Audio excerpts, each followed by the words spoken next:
السلام علیکم. ARY1 world سے doctor Shahid Masood views on news کے ایک اسپیشل ایڈیشن کے ساتھ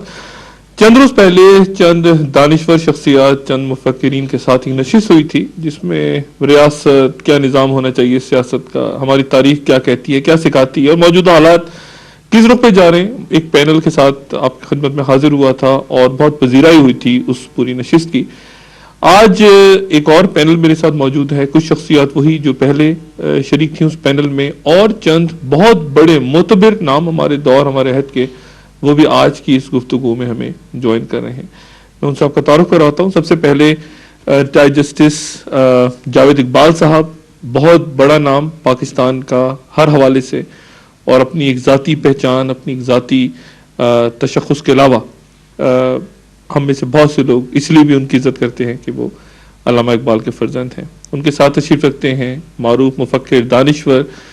پروفیسر مہدی حسن صاحب، جو پچھلی نشست میں بھی موجود تھے. ان کے ساتھ موجود ہیں ایک ممتاز مورخ ہمارے دور کے، جو ایک مختلف انداز کے ساتھ سامنے آئے ہیں اور بہت زیادہ اس وقت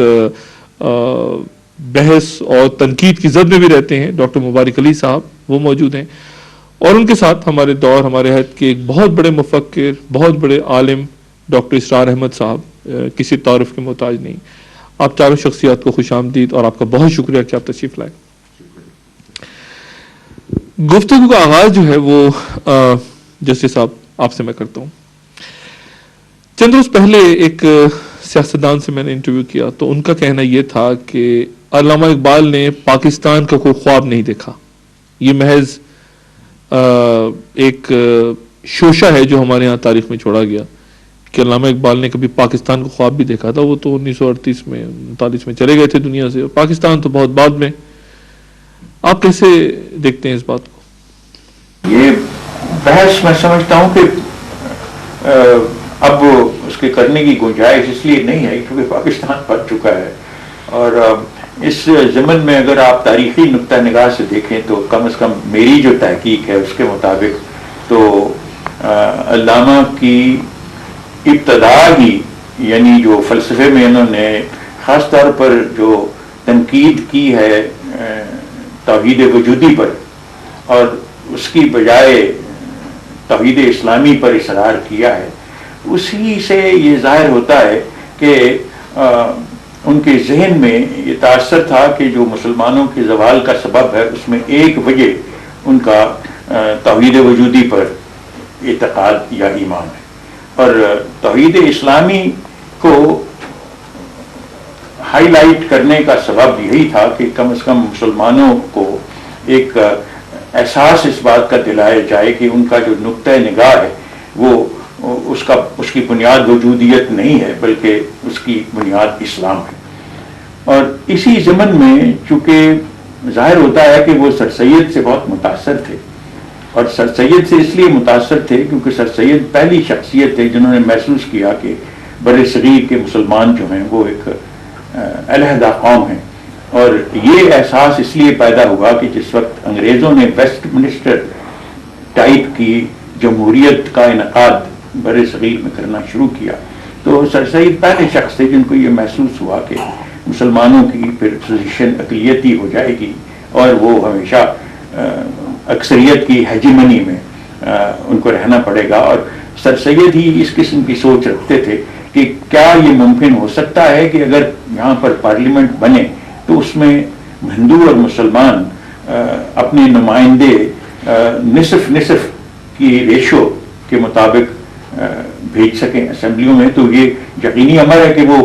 ہندو اکثریت کو یہ کبھی بھی صورت قابل قبول نہیں ہو سکتی تھی. اس وجہ سے سر سید کے سامنے یہ بات واضح نہیں تھی کہ یہ مسئلہ، یہ پرابلم جو ہے یہ ہندوؤں اور مسلمانوں کا، یہ کس طرح حل کیا جائے گا. تو اب سر سید کے بعد آپ نوٹس کیجئے کہ ان کی تحریک کے سبب ایک قومیت کا جذبہ ان کے جو سکسیسرز تھے انہوں نے پیدا کرنے کی کوشش کی. اب وہ مولانا علی تھے یا دیگر بہت ساری شخصیات تھیں، شبلی اور دوسری دیگر شخصیات، اور ان سب کے بعد اقبال آتے ہیں. اور اقبال کے ہاں جو آپ دیکھتے ہیں جس وقت آپ پڑھتے ہیں اسرار خودی تو اس نظم کی سب سے آخری حصہ جو ہے جس میں وہ اللہ تعالیٰ سے ایک طرح سے حمد ہے وہ، جس میں وہ اس بات کو اس پر اصرار کرتے ہیں کہ مجھے کوئی حمدم دینہ عطا کر جس کو میں دل کی بات کہہ سکوں، میں خود ہی اس بت کو تراشوں اور پھر خود ہی اس کی پرستش کروں۔ تو یہ جو دوست کی خواہش ہے جو فرماتے ہیں کہ میں من مثال لالہ صحراستم درمیان محفل تنہاستم، تو ان کو کس دوست کی ضرورت محسوس یہ کر رہے تھے، کس کو اپنا مدعا بیان کرنا چاہتے تھے؟ کیا یہ وہی شخصیت ہے جس نے بعد میں قائد اعظم کی صورت میں پاکستان کے قیام کے لیے تبدع کی، یا کہ ان کے ذہن میں کوئی اور شخصیت تھی؟ کون سا دوست تھا؟ میں سوال کر رہا ہوں، کیونکہ اس میں یہی ہے کہ مجھے کوئی ایسا دوست اور خود اس کو اللہ تعالیٰ کو کہتے ہیں کہ تو بھی تنہا نہیں رہنا چاہتا تھا اور تم نے اپنی تنہائی کو دور کرنے کی خاطر یہ ساری کائنات جو ہے اس کو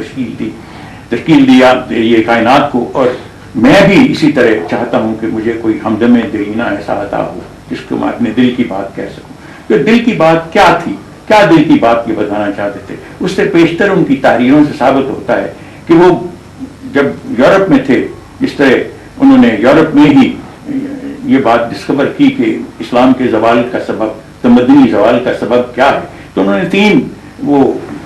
بنیادیں اس کی قائم کی تھیں۔ ایک تو یہ جس کو وہ فرماتے ہیں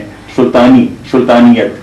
یعنی آربیٹری سلطنٹ، اس کی وجہ سے جو خوف کا جذبہ پیدا ہوا مسلمانوں میں، وہ اور اس کی وجہ سے جو تقلید کا اثر ان کے ذہنوں پر پڑا ہے، وہ اجتہادی ذہن یا اجتہادی قوت سے ان کی سلب کر لی گئی۔ پھر دوسری وہ ملائیت کو قرار دیتے ہیں زوال کی وجہ، اور ملائیت سے ان کی مراد یہی ہے ایک ایسی علماء میں ایک ایسی کیفیت جبکہ انوویٹو تھنکنگ ختم ہو گئی ہو اور اصرار تقلید پر ہو، اجتہاد پر نہ ہو۔ اور تیسری بات جس کا وہ اصرار کرتے ہیں وہ تصوف ہے، جس کو وہ سمجھتے ہیں کہ وہ زوال کا سبب بنا۔ حالانکہ تصوف ایک زمانے میں یہ بڑا جب زندہ تھا تو وہ ایک بڑی فورس تھی، ایک بڑی قوت تھی، لیکن زوال کی کیفیت میں وہ صرف قبر پرستی تک ہی محدود ہو کے رہ گئی، اور اس سے کوئی جو خواہش تھی کہ عملی طور پر کچھ کیا جا سکے وہ نہ کیا جا سکا۔ نتیجہ پاکستان کا تصور کہاں تھا ان کے دماغ میں؟ یہ جو کہا جاتا ہے کہ پاکستان خواب دیکھا اقبال نے، وہ تو اس کی ڈیولپمنٹ ہے۔ میں یہی عرض کر رہا ہوں کہ ان کی جو ابتدا ساری تھنکنگ کی ہے، جس پہ ان کی اصرار، یعنی کہہ لیجئے وہ ایک اعتبار سے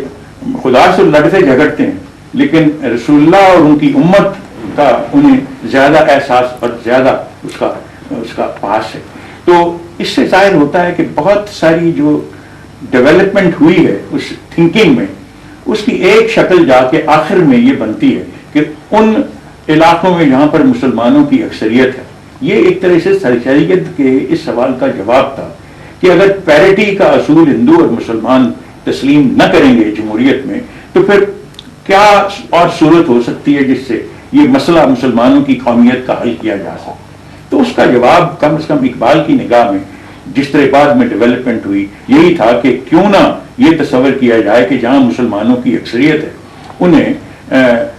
رائٹ آف سیلف ڈٹرمنیشن کا حق جو ہے وہ دیا جائے،